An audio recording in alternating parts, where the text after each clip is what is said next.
Olá, bem-vindo e bem-vinda de volta. Estamos na reta final dessas primeiras aulas que envolvem a prática da declinação do artigo definido, combinado com os adjetivos no singular. Mas antes de a gente prosseguir, eu gostaria de fazer algumas observações importantes, a começar com aquilo que eu defini lá no início das nossas aulas.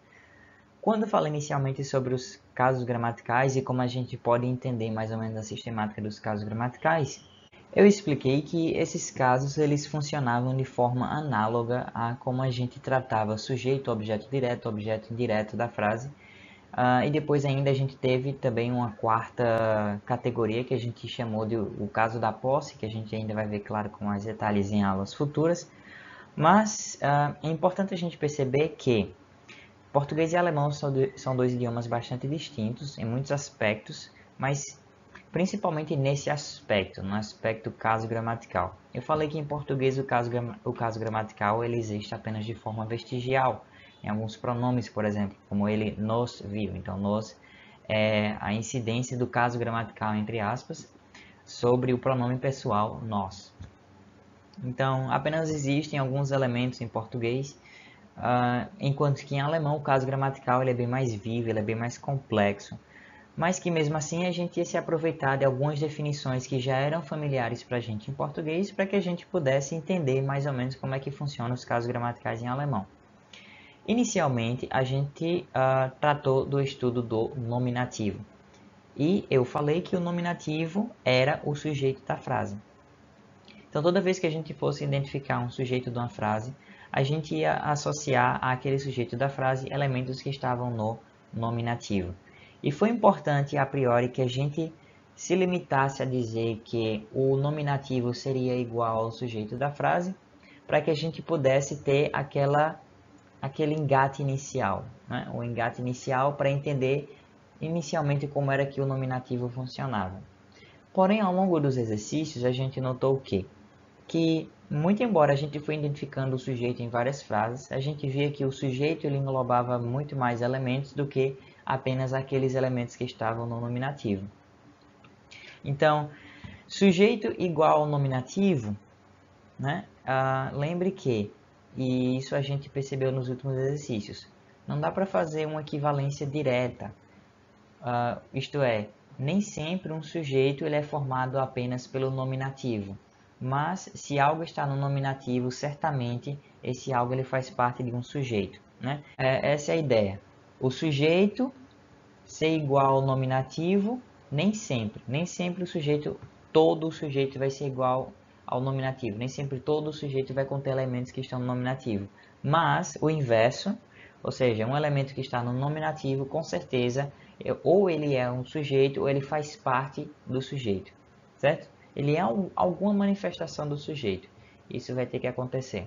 Quando ele não fizer parte do sujeito, e mesmo assim ele estiver no nominativo, então a gente vai tratar de um caso bem específico, que na verdade a gente também acabou vendo em alguns exemplos, que é o caso do verbo de ligação, né? Quando a frase ela é formada por um verbo de ligação.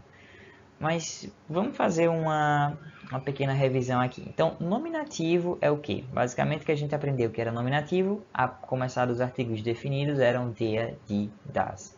Der descreve um substantivo masculino em alemão, die descreve um substantivo feminino e das descreve um substantivo neutro. Foi isso só que a gente aprendeu? Não. Além disso, a gente aprendeu que adjetivos que viessem descrevendo esses substantivos, eles iam receber uma terminação especial, e essa terminação era a terminação "e", certo? Caso o substantivo estiver sendo descrito por um adjetivo. Um exemplo de frase aqui do que a gente vinha praticando: Der wütende Hund bellt. Der wütende Hund bellt. Então, Hund é um substantivo masculino, Hund, e aí você percebe que aqui der está descrevendo este substantivo masculino. E der é compatível com o que a gente aprendeu, que é nominativo. Wütende é a terminação do adjetivo, obedecendo ao caso gramatical nominativo. Certo? Então, quando a gente vai identificar o sujeito dessa frase, né, bellt é o verbo marcado em roxo, o sujeito dessa frase é der wütende Hund. Esse é um exemplo em que o sujeito da frase ele coincide com o nominativo, ou seja, todo o sujeito da frase está no nominativo.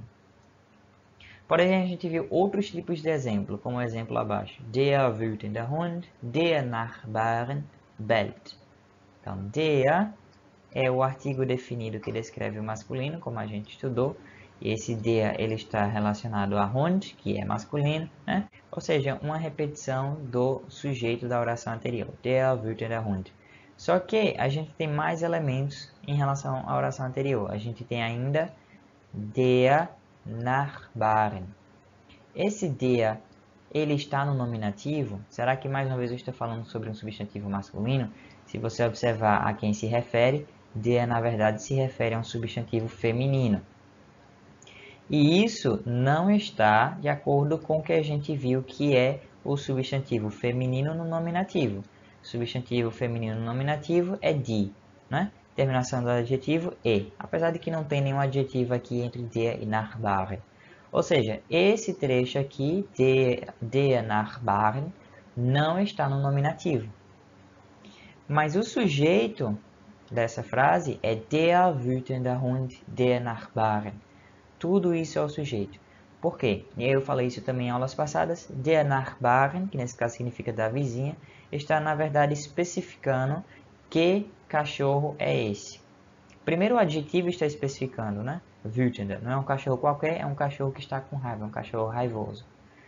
E além disso, não é qualquer cachorro raivoso, é o cachorro raivoso da vizinha. Então, der Nachbarn está especificando, está qualificando que cachorro é esse. Portanto, o sujeito é todo esse elemento, ou seja, tudo que vem antes do verbo bellt. E esse é um exemplo em que todo o sujeito não necessariamente está no nominativo. De fato, apenas um pedaço do sujeito, este pedaço aqui, que é o mesmo pedaço que a gente viu na oração anterior, apenas este pedaço está no nominativo. Agora, uma coisa que é bom ressaltar mais uma vez é que esse pedaço aqui justamente contém Hund, que é o nosso núcleo do sujeito, né?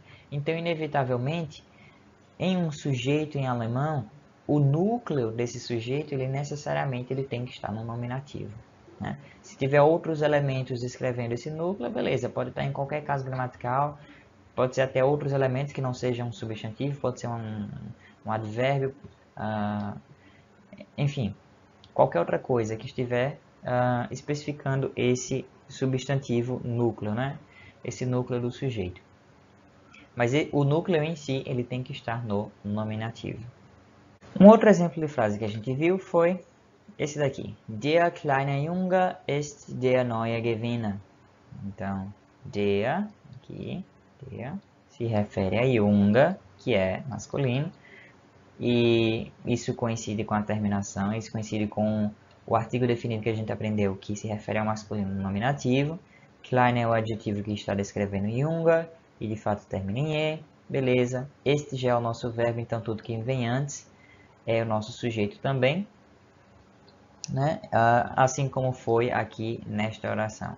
Então tudo que vinha antes do verbo era o sujeito, esse é um caso em que o sujeito coincide como um todo com o nominativo. Só que, se você observar depois do verbo ist, a gente tem der, e der se refere a Gewinner. Gewinner, dessa vez, é masculino. Opa, mas der que se refere a um substantivo masculino, isso também é um nominativo. Inclusive tem um adjetivo aqui, neuer, que termina em E, que também está de acordo com a terminação que o adjetivo deve ter no nominativo. Então, der neue Gewinner também está no nominativo. E eu devo ter falado isso também em aulas passadas. Era como se der kleine Junge é o sujeito dessa frase e que está no nominativo.